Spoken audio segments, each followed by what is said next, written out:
Hi, I'm Jill Stannard. I'm a naturopath and I mentor health professionals. Today, I'm really excited to talk to lawyer extraordinaire, Michelle Whitehead. She's the creator and owner of Carefree Counsel. To get a better understanding of some of the legalities that naturopath and all healthcare practitioners and business owners really need to think about and why it's so important. Almost every practitioner who runs a business has a website, or I think they should have a website if they haven't already. And perhaps if you're just setting up your business now, this is the perfect time to watch this video as well. But not many of us are fully aware of our legal requirements in both practice, but also on having an online business. And of course, this probably got accentuated in 2020 with that mad scramble that many practitioners had when they took their practices online during the pandemic, and maybe haven't thought much about it ever since they did that. So welcome, Michelle. Thank you. It's so good to see you. And I've got to say, you are one of the most unique lawyers with the most unique legal businesses that I've ever come across, which I love so much. So could you share a little bit about your background and how Carefree Counsel came about? Certainly. So I started out my entire childhood, I was going to be an author and I was going to write fiction novels. And I got into uni and I did my master's. I did a honours degree in English. And along the way, I discovered that, I was convinced that perhaps that wasn't the best or the most secure career move, was what the adults in my life convinced me. And so they kept being led into other areas to think about something that would be a bit more protective for me going forward. And I realized that law at its basis is all about storytelling. It's all about creating a version of events that you want to be believed, which is storytelling. And so I ended up getting first-class honours in law as well as in English.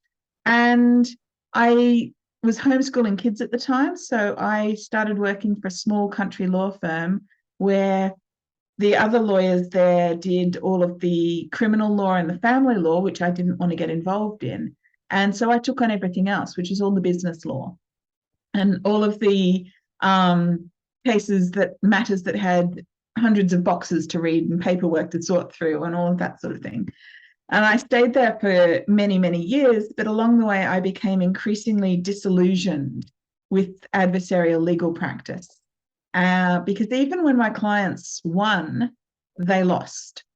And I also discovered I was a bit too naive for going to court, because I usually expected people to behave like adults and have each other's best interests at heart, which wasn't what was happening in court. So I tended to get railroaded at inconvenient moments by unscrupulous lawyers who didn't have the same commitment to honesty and integrity that I thought I did.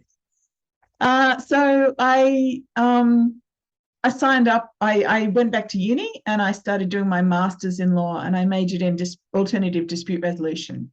And I was going to quit law entirely and become a mediator, become a channel of peace, so I could really get people to just talk about their problems and create win-win solutions and really make the world a better place.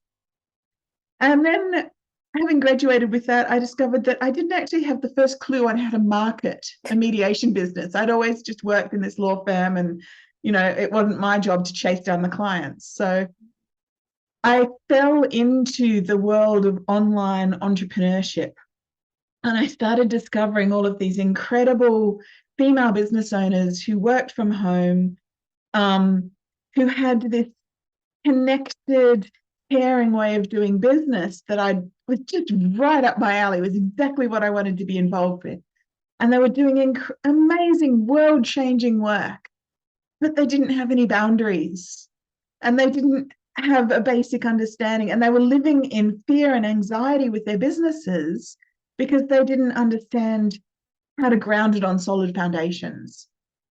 And so that's when I forgave myself for having sold out on my dreams and become a lawyer, and started recreating myself into the lawyer that I'd always wanted to be. So someone who could be completely authentic, bring all of myself without the professional mask of a suit and a big city office or any of those sorts of things, and be the lawyer who works in fairyland, who just turns up and is me. Not scary at all, perfectly happy to talk to anyone about anything. No judgment, total judgment-free zone in my little online office here. Yeah, so that's how it came about. I'd always, up until now, I've always been doing business under my own name, which is Michelle Whitehead. But over the past year, I've transitioned into Carefree Counsel, because I'm starting to think that after 6 years, I've proved that this model works. And I'm starting to think about how I can expand and grow it into the future and really create a legacy that is going to stick around. And with that, I needed to transition into a business that is a business name that was capable of holding space for a business that was bigger than just me, which is how Carefree Counsel came about. Oh, that's so exciting. And, when I mentor health professionals, I think authentic is the thing that I try to drive home. And, you're talking about having to put on the suit and to do the corporate thing. And I think some naturopaths fall into that kind of trap as well, which can be, in yourself that it's not right. You're trying to act into something that's not you. So you can't flourish, you can't thrive. Yeah. But also it takes courage and confidence to realize that you can be a professional even when you show up as you. You don't need a mask to be professional. Yeah, that's so true. That's such You amazing can advice. bring all your caring and your compassion and your authenticity and your quirkiness and your personality and still be professional. Absolutely. Look, and I've got to say, on your new website or newer website, I think you really nail the ideal client description so well. So you say, I work with businesses that don't fit in boxes, the game changers, the rebels, the healers, the visionaries.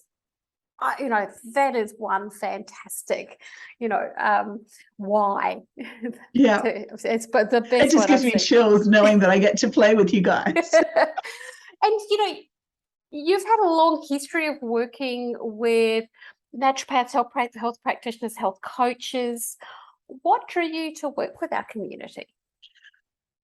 To be honest, it started with some clients who came to me, and they started inviting me, as you have, to talk to their audiences. So I did some contract drafting for Tammy Guest, and she invited me to come as a speaker at NatX. Yes.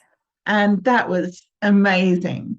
And to be honest, that has been the main way in which my business has grown, has been I've worked with people who are in a mentoring role, and they have introduced me to their audiences.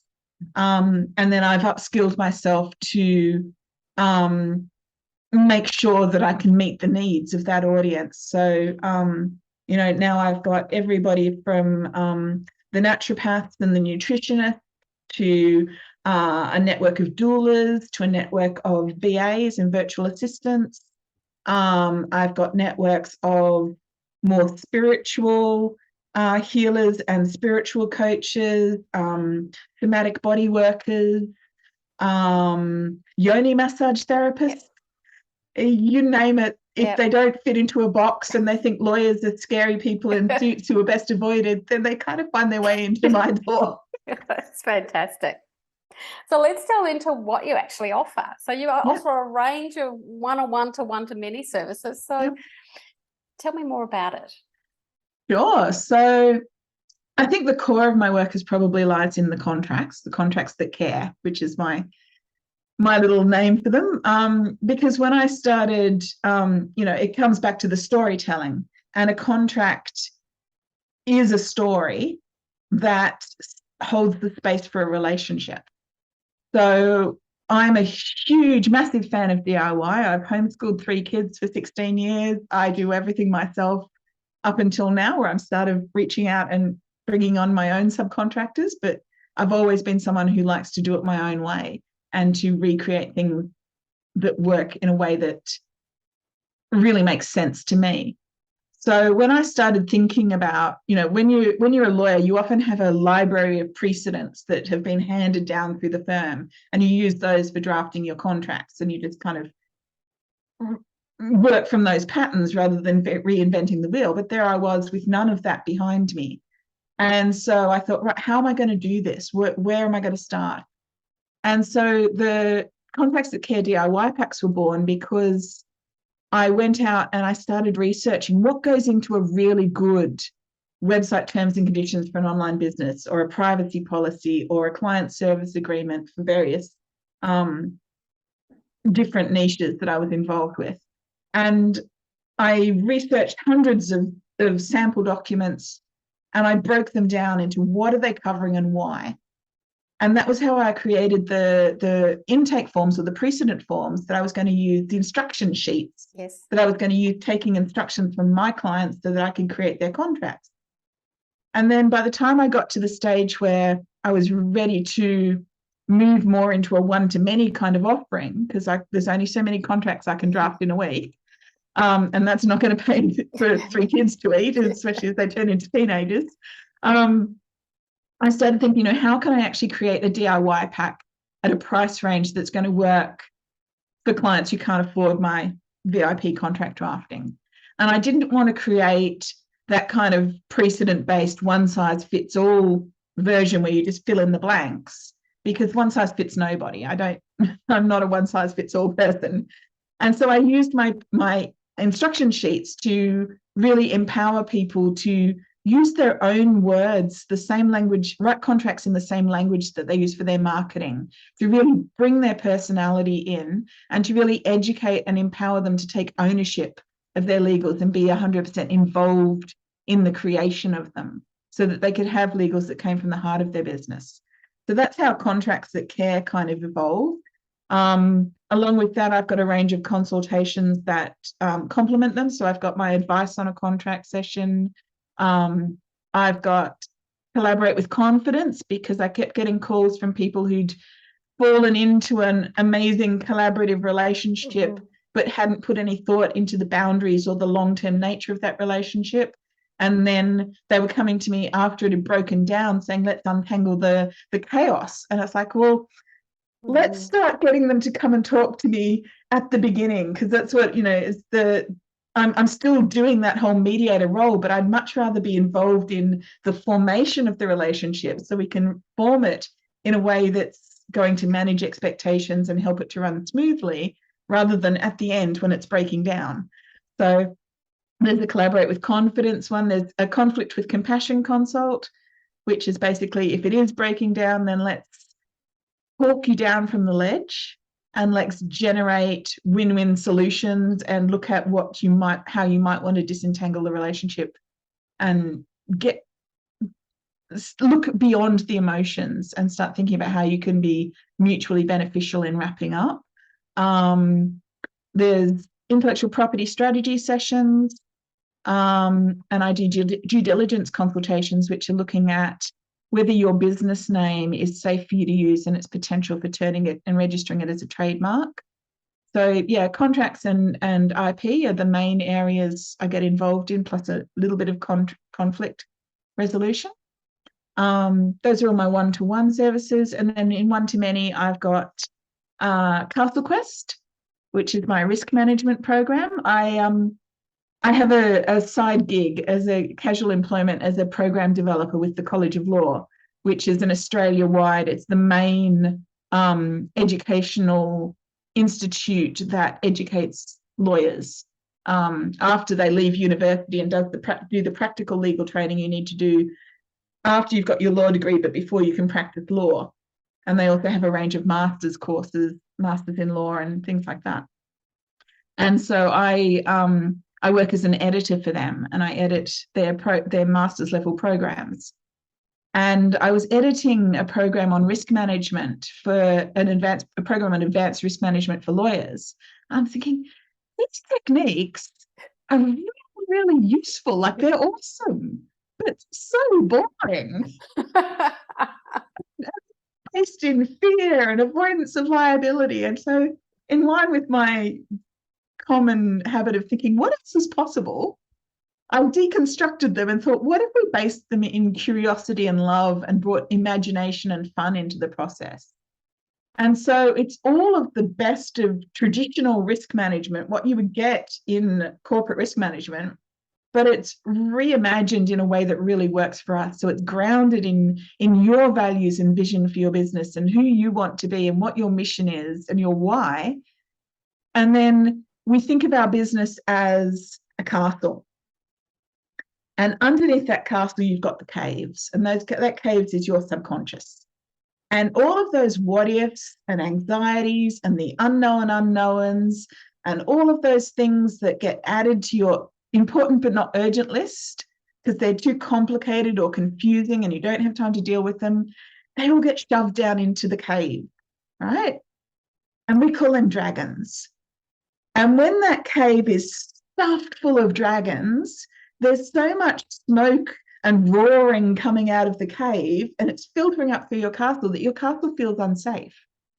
So you hold back on inviting clients into your business. And in practical terms, it looks like procrastination and perfectionism and not promoting yourself to your full potential and all of those things, because your subconscious is screaming at you, it's not safe. We have to stay small because our cave is packed, like our subconscious, our cave is packed full of dragons. So in Castle Quest, we get all those dragons out into the sunlight and we brainstorm them and we dump them down on paper and we name them, and then we sort them out. We decide which ones are the limiting beliefs and the what ifs and the anxieties that we can't actually do anything about and that don't have any actual physical consequences in the real world. They're just holding us back and we're carrying them around and clinging to them because they've attached to us, and we're attached to them. So we let them all go. We bless them and set them free. And that takes a huge weight off you out of that whole baggage of anxiety that we tend to carry as business owners. And then with the ones who are left, we recognize that they're actually our best friends. They're there to warn us of real world danger that we need to take action on. And so we sort them into the ones that we can actually do something about right now. And we take urgent dragon action. We create a mitigation report and we actually give ourselves full accountability to actually cross those things off our list. So we no longer have to worry about them. And then the ones that are longer term that we might need to keep an eye on or that we can't actually do anything about right now, but we need to monitor, we add to a risk register in traditional terms, but we give them a home in the castle so that we are actually doing the appropriate risk management that is necessary for a small business to survive in the long term. The major cause of failure in small business for small businesses is a lack of effective risk management. But we don't want to be bored and have to tie it up in red tape to get it done. So we're actually doing that effective risk management, but in a fun, imaginative way. And that risk, the biggest risk to our business is what's coming from within, not what's coming out. It's not somebody's going to sue us. It's what we're going to do to limit ourselves. Exactly. Yeah. So we attack both. And because we're online business owners and it's all holistic, like our business is our life, we are the business. We don't limit ourselves to just the traditional business risk. Yeah. We look at it from how it's affecting our relationships, as well as financial and logistical and technical. We look at it from a spiritual perspective and whether we're aligned with what we're actually doing and how it's affecting us there and what risks we're finding from that perspective. We look at it as a form of self-care and nervous regulation for our business. So that meshes so well with our healing work, doesn't it? It's amazing. It does. Yeah. Yeah. So Yeah, And keep just going. the last thing is Yeah. just the Serenity Collective, which is my membership, and that best practice, we call it joyful adulting for business owners.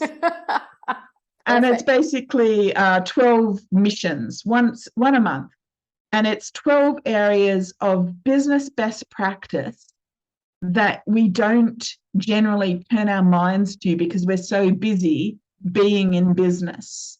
So, for example, it's November now, and what we're actually doing is contemplative calm. We're spending a month looking at reflective practice. Yep. All of the ways in which we need to put on our own oxygen masks first. All of the ways in which we need to reflect before action and prepare ourselves for the work we're about to do. All of the ways we need to reflect in practice and train our curious observer to be aware of what we're doing and how to counteract the inner critic who might be going off about the things we're doing, and our curious observer can actually give them the reality check. And all of the ways we need to reflect after action and actually consider, what went well, what do I want to change, and how do I want to learn and grow from that experience. And so we're building reflective practice. In December, we look at communication and what needs to be said that we're not saying, what needs to be heard that we're not hearing, and all of those things around really up leveling our communication skills. And then for the rest of the year, you can check on my website. There's a mission every month. Yeah, That's a full year. you can drop in for just a month, or you can come for the year. That's and really there's handy also for people to know. Yeah, and there's also a private mentoring option, which is actually the cheapest way to work with me. You get 4 hours of my time to use whenever you want for whatever you want. Excellent. That's a really clever option. That's really good. And just reflective practice, something that I've written about this year in 2022 for practitioners, because I think we get so caught up in we're treating X condition versus this person. It's taking that step back. Yeah. And instead of getting freaked out about this really, full-on presentation, it's like, where is this person struggling? Yeah. How can I support this person and their body, mind, and spirit, and keep stepping back within that practice? What's working, what's not working? It's an ethical obligation. That's a great to way be honest. Yeah. Because there is a danger. The more we move into our zone of excellence, so we've gone beyond conscious competence and we're in our zone of excellence, we're good at what we do, we know how to do it, the more we risk getting caught on autopilot. Yes. Where we find ourselves saying the same things to the same people so often that we lose connection with the individual. Yeah. And that's a danger. It's a danger it's just as dangerous, the danger of overconfidence, and it's just as dangerous, just as much of a risk as the unconscious incompetence that you had at the very start when you didn't know what you didn't know. Yeah. So in order to shift yourself back into that zone of genius, the zone of mastery, that's when reflective practice comes in, because it reminds you to be present, to be aware, to be engaged with every aspect of your integrity as you interact with the client. Perfect. So thinking then about the contracts that care, the DIY packs, and full disclosure, I've done 1 or 2 of your DIY packs, and I think they're a brilliant option. One, they're incredibly cost effective.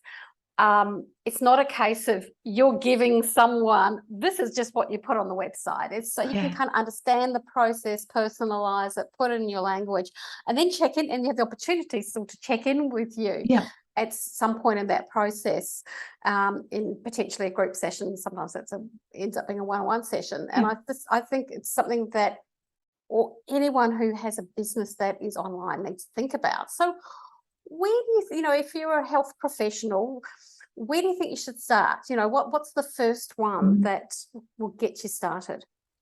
So you mentioned website legals at the start, and that is often where I tell people to start, unless they're in a situation where starting with a client service agreement makes more sense.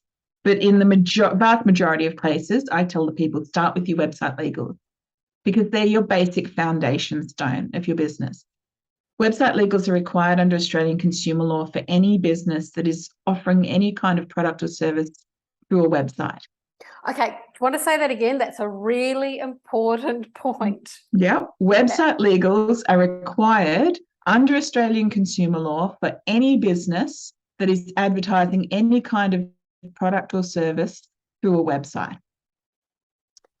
Now, I always add the disclaimer that ASIC's not going to come knocking on your weapon if you don't have them. But if you are aware that it's time to start working on your legal foundation, then putting your website legals in place is where to start. The other part of the website legals, there's two aspects to it. There's your terms and conditions, and then there's your privacy policy. And a privacy policy is required for any Australian business that is dealing with people's health and well-being. It's required under the Australian privacy principles. And even beyond that, you should be extremely aware of your obligations because as a health professional, you are a mandatory reporter. You've got mandatory data reporting obligations if there's any kind of data breach. And a data breach can be as simple as accidentally sending an email to the wrong client or losing a device that has client information on it, or having someone reading over your shoulder while you're working on client files at a cafe or on a plane or similar. Being hyper aware of data security and cybersecurity is more important than ever these days. And as a health professional, and a health professional is very widely interpreted by the Australian privacy principles. It's anybody who's engaging with people's health and well-being in any way. So it includes massage therapists, it includes schools, it includes just about anybody who is collecting sensitive information. Now, there's two kinds of information you might be collecting that come under this. There's personal information, which is information that can be used to identify someone. And then there's sensitive information, which is information someone wouldn't normally share outside of a relationship of trust. And if your clients are trusting you with their sensitive information, then you have an obligation to understand what information you're collecting, why you're collecting it, where you're storing it, who you're sharing it with, and the obligations around giving them access to that information and allowing them to request changes, and also your requirements to report problems if there is any kind of data breach. So data security is, you can see with the Medibank stuff, it's happening and it's big. And just because we're small, we're not immune. So yeah, and your website terms and conditions, they are going to set up all of those important boundaries that you need so that you can be of service without being a slave to your business. So they're going to cover all of your content disclaimers, all of the stuff. And content disclaimers at its base are don't be an idiot and believe everything you read on the internet, right? It's, yes, absorb my content, but do it in a way that takes appropriate care for your own health, safety, and well-being. Consult a professional, do your own research. Don't just read something that I say in a blog and run off and try it for yourself at home without thinking about it first. And if you do, well, that's take responsibility for doing that. Don't blame me. They contain your disclaimers that surround your services. And that's everything that worries you, like all the information that people need to know so that they can give informed consent to working with you. And it also adds those boundaries around this is the scope of my duty of care and where I'm taking responsibility for my services. And this is what you need to know so you can take appropriate care for your own health, safety, and well-being. So it's educating them to be your ideal client. It also covers your payment terms, your appointment policies, your communication policies, so they're not messaging you in the middle of the night and getting annoyed because you don't respond within 2 minutes. It contains your intellectual property protection. It contains your consumer law obligations and your refund policies, and it contains your dispute resolution.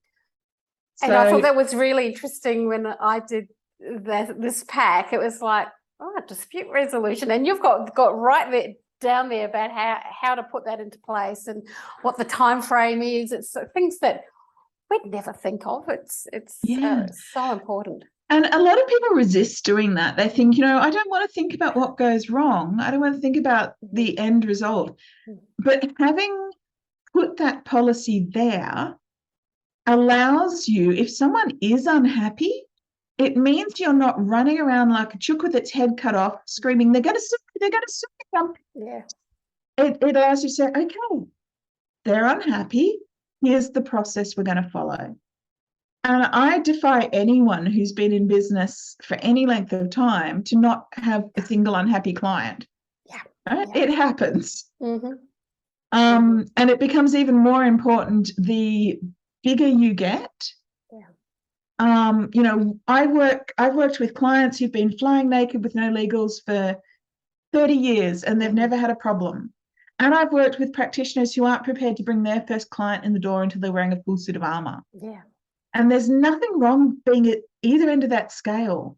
But the ones who've been out there flying naked and have been perfectly safe suddenly realize that they're exposed and vulnerable because something changes in their business.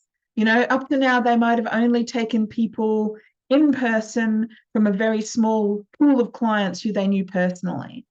And then suddenly they go online and they're open like anybody in Australia could book me.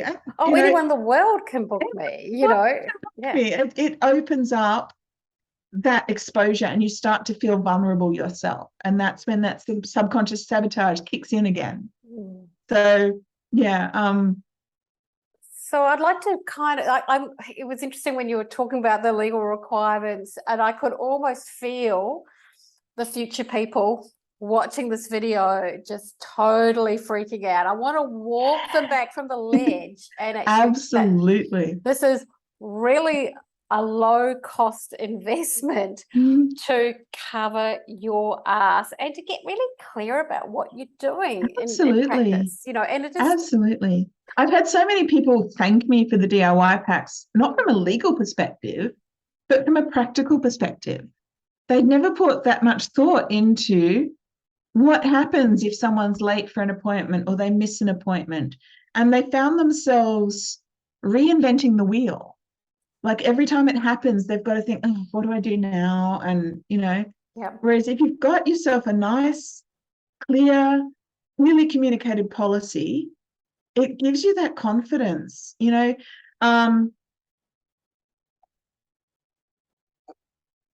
It's not a contract. Like website terms and conditions operate as that billboard. They're out there, they're publicly available, they're advertising your important policies to anybody who's thinking about working with you. But you can, if you're at the startup stage and you're not needing that full, thorough, comprehensive contract, you can actually break out the important stuff your clients need to know and just add it to your intake form. Yeah. And then you've got your terms of service there. So it gives you that really solid grounding in your own policies and having turned your mind to everything you need to think about to run your business with safety for you and safety for your clients. And it gives you ways to communicate that to your clients. So yeah, it is the best place to start. But as I said at the start, just because becoming aware of a risk or a need for legals doesn't mean that risk is suddenly going to eventuate or that a nuclear bomb is going to go off. It's just starting to think, okay, this is what I need, and making a plan to start putting into place. And as I said, as Jill said, the DIY packs are as cheap as I can keep them. And I'm always happy to talk 6-month payment plans. So there's really no excuse for Yeah. not doing them. And they're fully supported. So with every DIY pack, you get a 1-hour accountability action session, which is a co-working call. There could be up to 3 other people also working on their DIY packs, but that's your opportunity to pick my brain. Yeah. So anywhere you get stuck, anywhere you get overwhelmed, you bring those questions to me and we can talk through them and relate them to your specific business in that call. And then there's the upgrade options. So you can send me your first draft and have me proofread, edit, and polish it for you. You can just fill in the worksheet and have me write the document based on your answers to the questions. Or there's the VIP version, which is where you say, Michelle, and I'll do it all for you. It's all too hard. It's all too hard. It's all too hard. Or I bought the DIY pack 18 months ago and I'm still sitting on it. Oh, wow. That's a common one. Oh, yeah, it doesn't work homeopathically. No, but I don't abandon you with it. I will nag you gently and lovingly until you actually tell me you're done. So, and one of the things that I often talk about in mentoring is setting expectations. So a lot of if we want to put them in different words, your terms and conditions are setting expectations. They do. Yeah. How to change your appointment, how to, what to do if things go wrong. Yeah. It is those expectations. And in mine, it was, if I've said you need to get medical advice, if you need to go to your doctor, you are responsible for doing this. Yeah. It's as simple as, and it can be anything. One of the common things I find myself writing and encouraging people to write into their TNCs and their terms of service is, I don't have a magic wand. Yeah. I can't fix you. What I can do is this. Yeah. And so that managing of expectations is from both sides. It's telling them what they can expect of you, as well as telling them what you expect of them.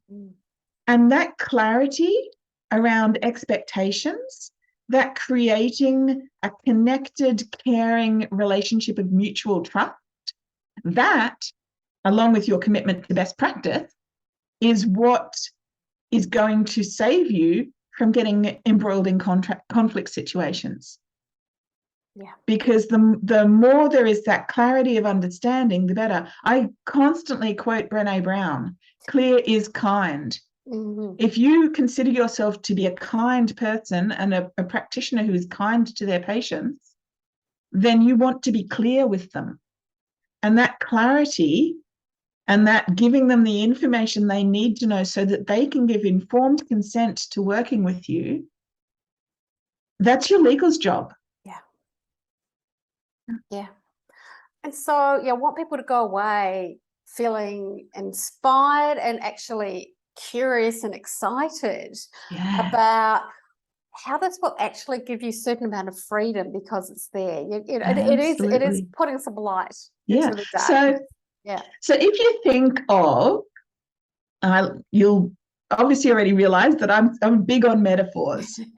So if you think of a traditional contract or traditional legals as a barbed wire fence off in the distance that you hope no one ever stumbles into, but it's there just in case your clients ever turn into raving zombies and all come trying to eat your brains.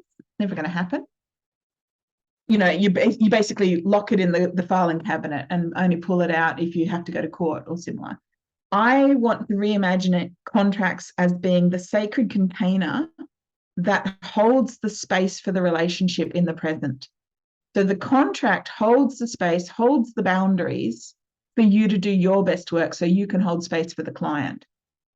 So that's the function. And when I talk about website terms and conditions and then contracts, as soon as you say, I do this thing, and someone else says, yes, I want it, here's my money, that's a contract. The problem is that the terms surrounding that contract are uncertain and unclear, and there's potential for ambiguity. Some of them are in your head, some of them are in her head, some of them are on your sales page, some of them are in email chains between you or Facebook messages. There's a lot of potential for miscommunication. So the more you can write it down and in the website terms and conditions as your starting point, then breaking them out into little terms of service into your intake form, all the way up to a thorough healer agreement, which covers off every aspect of the client service relationship. it's all about managing, holding that space for you to do your best work, and managing the relationship in a way that is mutually caring, connected, and beneficial. That's beautiful, Michelle. I think that is, that's what we all need. And I think we're extraordinarily lucky as clients to be able to have a professional relationship with a lawyer who gets it, and I think, in my 30 years as being a naturopath, I always get excited when there are other professions who want to work with us, because quite often we feel not quite the mainstream, though we've become mainstreamed a bit more, and kind of not big enough, and not important enough sometimes to be taken into a fold. I'd also point out too some of the things that I noticed on your website, that there are some now there are naturopaths and other health professionals who are running programs. If you're running an online program, I'd really recommend that you work with Michelle, that you actually once again, it's setting those expectations. What if they want to drop out and want their money back? Are there any grounds some have their money back? But are they coming on board and actually reading this to begin with and know what they're getting into for an online program? I think that's certainly a massive growth area in our profession. So it's intellectual property protection is also a big one with online programs, because there's an element of intellectual property called a trade secret. And the trade secret is your secret sauce. It's the thing that makes you different, the thing that you have invented, that's your modality, that's your baby that you have created. And the only way to protect a trade secret is through a contract. There's no, sure, copyright's protected automatically. Once you've written, the way you've written something down, that's copyright is protected. It's relatively safe, but there's no copyright in ideas. If you have ideas that are precious to you and you're sharing them through your program, and you want to control how those ideas are made public and what your participants are allowed to do and how they're allowed to use those ideas, then you need to protect them with a contract. That's the only way to keep them safe. Thank you so much, Michelle. Now, where can people find you? Carefreecounsel.com. And I'm also available on Facebook as Michelle Whitehead AU.